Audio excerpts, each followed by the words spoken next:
ទី12ឆ្នាំកុលនៅក្នុងខែ12ឆ្នាំ2025ឆ្នាំកុលល្អប្រសើរជាទីគាប់ចិត្ត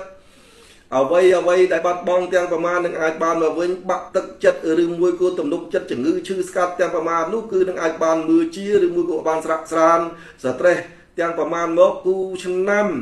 កុលនៅក្នុងខែ12ខែធ្នូ2025ហ្នឹងគឺជាឱកាសល្អមួយបើកហាងឡើងនន្តរស័ក្តិធ្វើអ្វីមួយប្រឡងដំណើរកំសាន្តដើរឆ្ងាយបានល្អល្អក្លឿនប្តីប្រពន្ធអ្នកមិត្តយល់ចិត្ត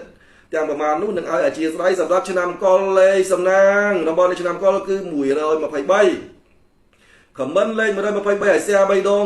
ងសូមឲ្យចង្រៃទាំងប្រមាណទាំងអស់សូមឲ្យបានលៀបពិតប្រកបនៅក្នុងខែ12ខែធ្នូ2025នេះពណ៌នាំសំណាង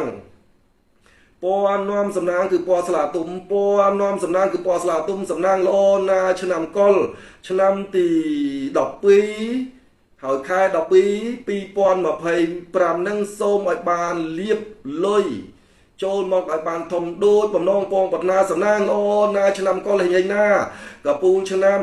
ទាំង12រាសីនៅក្នុងខែ12 2025មានតែប៉ុណ្្នឹងទេមុននឹងបញ្ចប់ខ្ញុំគូបោសំណាងសូមប្រសិទ្ធិពរជ័យមុននឹងប្រសិទ្ធិពរជ័យសូមអធិស្ឋានសម្រាប់អស់លោកប្រុសលោកស្រីដែលរកមើលទិញលេខរៀងមុនក្នុងខែឆ្នាំឬក៏ដូស៊ី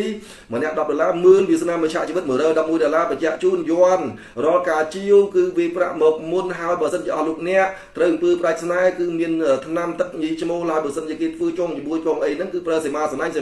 អធិពលអាក្រក់ជួយគេធ្វើមកឡងទៅវិញនោះប្រើសេមាសណាញ់នឹងអាចមានលៀបជោគជ័យសម្រាប់អស់លោកប្រុសលោកស្រីហើយបញ្ជាក់ជូនអស់លោកប្រុសលោកស្រីនៅ Telegram សម្រាប់លើក្នុង TikTok ក្តីនៅក្នុង YouTube ក្តីនៅក្នុង Page ក្តី Telegram 071-93071-8 បញ្ជាក់ជូនសម្រាប់អស់លោកប្រុសលោកស្រីសូមប្រសិទ្ធិពរជ័យសម្រាប់អស់លោកអ្នកដែលក្នុងឆ្នាំ2026នឹងសូមឲ្យមានលៀបព្រោះឆ្នាំទាំង12ជាឆ្នាំកូនពៅក្នុងឆ្នាំ2025នឹងហើយសូមប្រសិទ្ធិពរជ័យ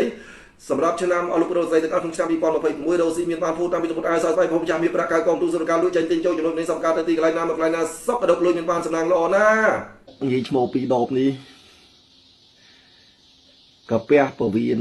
រ៉ាំរៃត្រូវអំពើប្រាជ្ញាជំងឺទាស់150មុខទាស់រដូវមិនទៀងឈឺចង្គង់ឈឺកញ្ញឈឺឆ្អឹងឈឺឆ្អែងប្រកាំងសៃប្រសាទលៀមផ្ទុលលៀមមួកក្អួតធ្លាក់ឈាមលាហើយជំងឺទាំងប្រមាណនេះពីរដបយកទៅក្លុកចូលគ្នាញ៉ាំមួយថ្ងៃ3ដងធានាគុណភាពបើកម្លាំងខ្សោយកលៀនខ្សោយផ្លូវភេទភ្នែកគេហៅថាសវាំងខួរក្បាលគិតស្ត្រេសពីរដបពីរយកទៅក្លុកចូលគ្នាធានាលាហើយជំងឺរ៉ាំរ៉ៃ